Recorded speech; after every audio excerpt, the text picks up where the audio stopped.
Hey designers, my name's Ross, and for the past decade I've been working as a brand designer, creating visual identities for startups, tech companies, food brands, and everything in between across Europe, Canada, and the US. And today I want to share 5 powerful techniques that will seriously improve your logo designs, whether you're a beginner or looking to sharpen your process. But before we dive in, don't forget to subscribe and hit the like button if you find this helpful. Now, let's jump straight into it.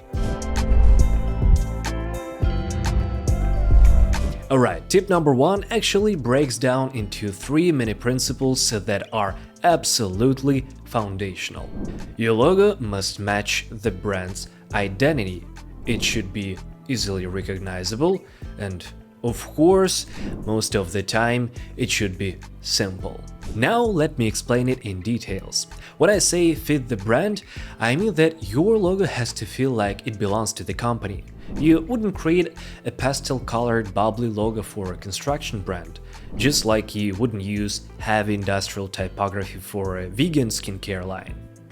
It sounds obvious, yeah, but I've seen countless portfolios where the designer just made something cool without understanding the context. Ask yourself following things. What's the company personality? Who are their customers? And what emotions should the logo evoke? Here's a quick example. Let's say you're designing a logo for a high-end real estate agency.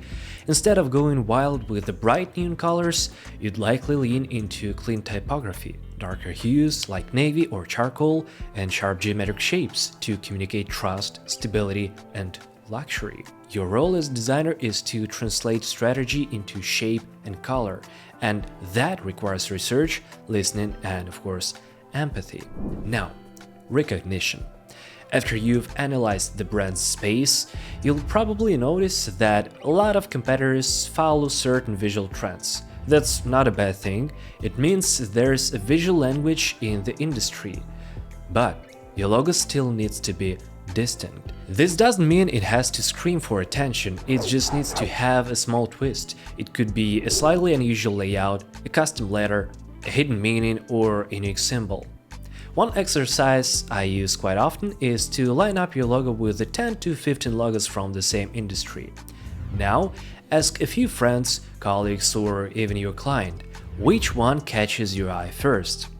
If it's not yours, or even worse, people say it looks off or out of place, you've got some rethinking to do. The next one is huge. Think about Nike, Apple, McDonald's, MasterCard.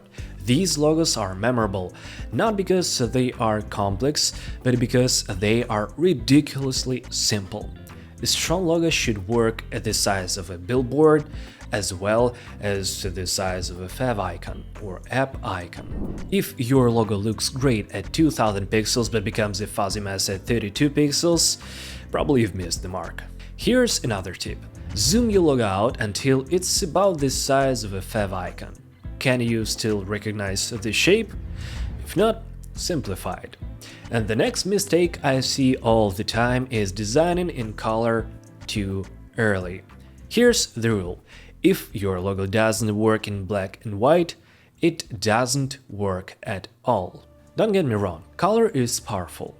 Yes, but it should be a supporting layer, not a crutch. If you rely on color to make your logo readable, expressive, or understandable, you're skipping fundamentals. Design your logo in black and white first. Focus on form, contrast, and balance. Only once it works in monochrome, start thinking about color psychology and palette. For example, if your logo looks amazing in color, but completely falls apart in grayscale, imagine what happens when it's faxed. Yeah, people still do that. Or embroider on a uniform in one thread color. Now, tip number 3. Flip your logo. This is a pro-level trick. Flip your logo horizontally.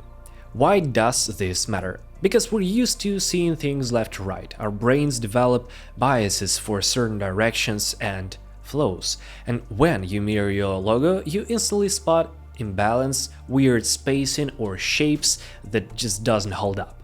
A great logo should remain recognizable whether it's flipped, mirrored, reversed, or distorted. You can even take it further, view it upside down, or blur it slightly, reduce it to pure outlines, doesn't matter, just ruin it. The goal: make sure your logo's core shape is strong enough to remain identifiable in any condition. Try this test with the famous logos. Mirror the McDonald's arches or flip the Adidas stripes. Even in reverse, they're still instantly recognizable, and that's the level we're aiming for. Tip number 4. Build your logo with geometric shapes. Instead of trying to freehand everything with the pen tool, which can lead to wonky curves, use circles, rectangles, triangles, and combine them using the Shape Builder tool. You might ask, why? Because geometry gives you precision and consistency. Think about Twitter's bird logo. It's built almost entirely from overlapping circles. That's not accident, it creates a harmonious, intentional shape. And if you're up to a challenge, try using the golden ratio. It's a mathematical approach stacking circles based on perfect proportions. It's not a magic pill, but it can add some sophistication and balance. Even if you don't go full Da Vinci, incorporating geometric thinking makes your logo feel more designed and less like a random sketch. Tip number 5. Sketch a lot. This one's underrated but crucial. Sketch as many ideas as possible. When starting a project, don't go straight to Illustrator. Instead, take a notebook or your iPad if you're more digital and sketch out 30 to 50 ideas quickly. Your first idea is usually cliché. It's the same idea every designer has. For a cleaning services, everyone draws a droplet. For a camera brand, lens. For a bakery, a cupcake. Sketching helps you push past the obvious. And here's the thing, you don't have to be a great artist to sketch logos. Stick figures are fine. You're just exploring concepts, not final designs. Later, you'll narrow down to 3 to 5 strong directions and refine them digitally, but if you skip this exploration step, your design will likely feel shallow and not professional. And here's a bonus mindset tip. If you're stuck, walk away. Seriously. Creativity is not something you can force by staring at a screen for 6 hours. Go outside, take a walk, go to the gym, play with your dog, cat, snake, or else even something like doing the dishes can help. Why? Because your subconscious keeps working while your conscious mind takes a break. You'll come back with new ideas, fresh eyes, and a better perspective. Some of my best logo concepts came not when I was designing, but when I was living. Alright designers, that wraps it up. If you follow these tips, fit, recognition, simplicity, grayscale, design, flipping, geometric building, and sketching, you'll start creating logos that are not only beautiful, but strategic and long-lasting. If this video gave you value, please hit the like button, subscribe, and tap the bell icon so you don't miss what's coming next. It was Ross, thank you for watching, and as always, stay creative. See you in the next one.